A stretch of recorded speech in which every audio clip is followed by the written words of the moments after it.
generating Bodhicitta by reflecting on the suffering of samsara. Why should we be mindful of the suffering of samsara? Reflecting on the various sufferings of samsara. In general, contemplate the bondage of samsara. In particular, reflect on the suffering of hell, the suffering of uncertainty, and the suffering of the human realm. The conclusion is that samsara is an immense aggregation of suffering. Reflecting on the bondage of samsara. For countless kalpas, I and all sentient beings have been trapped in the cycle of birth and death without ever attaining liberation. We have taken rebirth in heavens and on earth, in this world and other realms, over and over again, rising and falling in an instant. One moment we are in a heavenly realm, the next we return to the human world. After that we may fall into hell, become an animal or a hungry ghost. Since beginningless kalpas, I and all sentient beings have remained in samsara without attaining liberation. In the human realm, the heavenly realms, this world, or other realms, we come and go, taking rebirth in countless places, rising and falling in an instant. One moment we are born in a heavenly realm, the next as a human, and then we fall into hell, the hungry ghost realm, or the animal realm. This is the situation of samsara. We undergo reincarnations continuously in the higher or lower realms, without even a moment's rest. An ancient master said, "One may enter a horse's womb or a donkey's womb. One may just pass before Indra's palace, then fall into Yama's cauldron." From the perspective of time, the mind sometimes becomes a human, sometimes becomes a celestial being, sometimes perceives this, sometimes perceives that, rising and falling in an endless stream of thoughts. The moment a good or evil thought arises, one's rise or fall is determined. In this way, deluded thoughts emerge without pause. This is called samsara. This passage describes the situation of sentient beings bound by samsara. Those who are bound include all sentient beings, oneself and others. The duration of this bondage is from beginningless time until now. The nature of this bondage is constantly remaining in samsara without attaining liberation. That is, one undergoes life after death and death after life, never escaping this cycle. In other words, it is the continuation of rebirth. Chan Master Tianru said, "The Buddha came into the world solely because each of you is trapped in the deep cycle of birth and death. You don't know where you come from at birth or where you go at death. This cycle of birth and death envelops the entire earth. Since ancient times, not a single being has escaped being devoured by it." Previously, we have reflected on the suffering of samsara. Here, we just briefly read the text. Reflecting on the suffering of hell. We leave the black gate at dawn, but return at dusk. The moment we are released from the iron jail, we are immediately back again. In the morning, one has undergone all the retributions and stepped out through the black gates of hell. But in the evening, one comes back.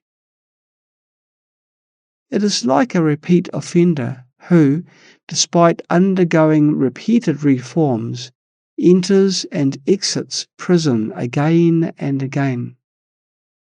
Once released, they forget all past lessons. They continue to create the causes for hell and thus face its retributions again. As we climb the mountain of knives, no skin is left unscarred. As we climb the tree of swords, our flesh is shredded to pieces.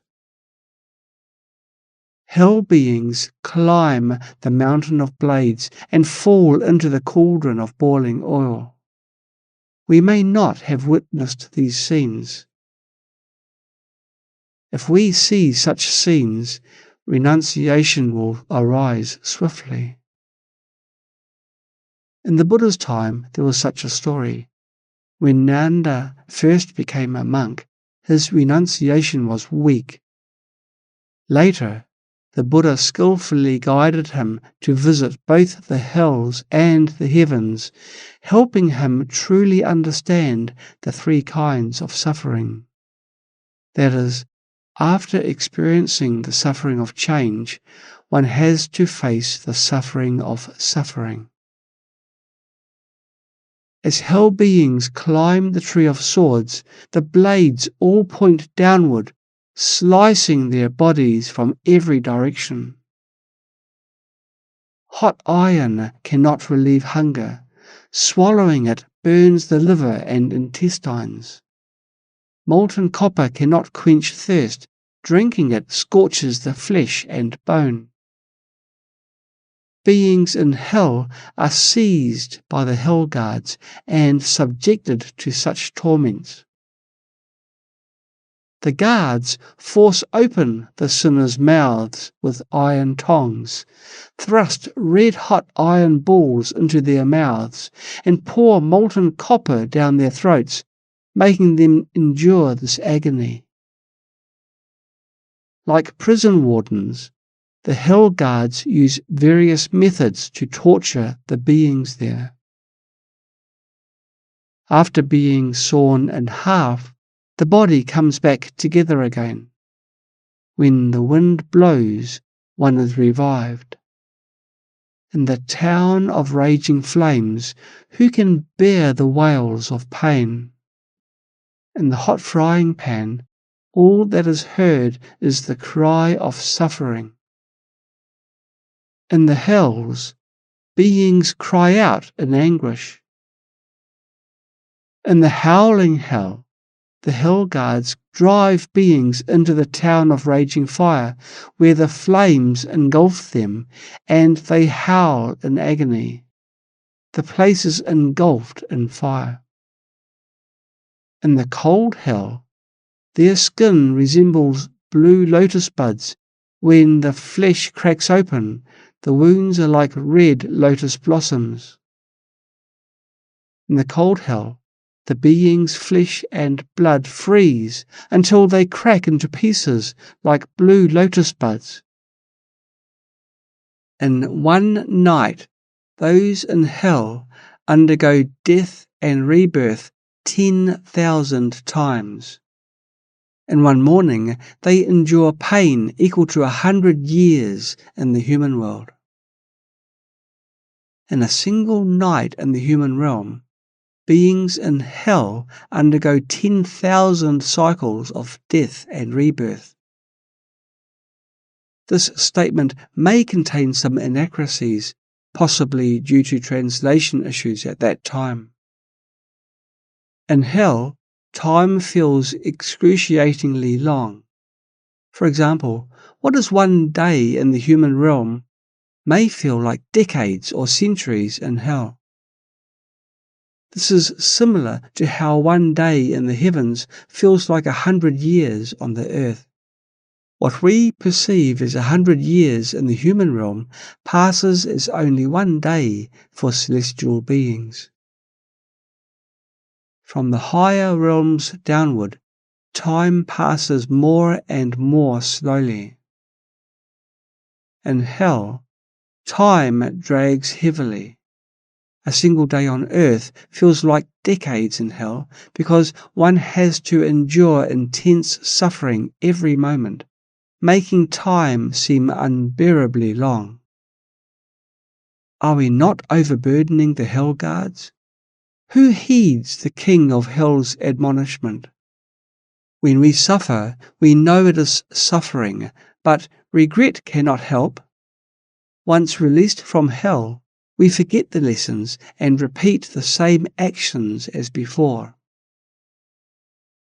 After leaving hell, beings become unrestrained as their habitual tendencies are deeply rooted. In fact, who wants to commit evil? Yet, bound by karmic habits, they are unable to control themselves. The Bodhichitta Sutra states, however, once these beings are temporarily freed from their retribution, before long they fall again into the lower realms. Indeed, the beings of Jambudvipa have ingrained evil habits. Shortly after being released, they return. This clearly shows that beings accumulate ingrained evil habits. Without proper guidance, they continuously reinforce their habits of killing, stealing, sexual misconduct, and lying.